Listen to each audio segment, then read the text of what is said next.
কিন্তু আপনি যদি এক্সপেক্ট করেন যে আমি সারাদিন রান্না বান্না করবো, সেটা কিন্তু হবে না। না না, আমি সেটা এক্সপেক্ট। মা, কি করছিস? খেয়ে চলে যাচ্ছিলাম। ব্যাগ।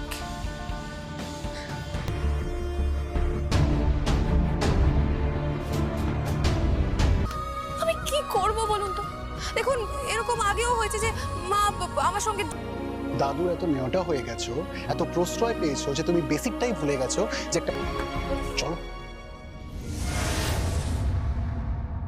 এই আমার ঘরে কি করছিস তুই? আমি বারবার বারণ করে দিচ্ছি, না মানে না।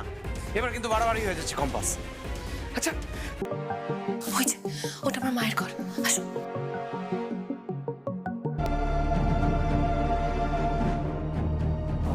ও দিদি,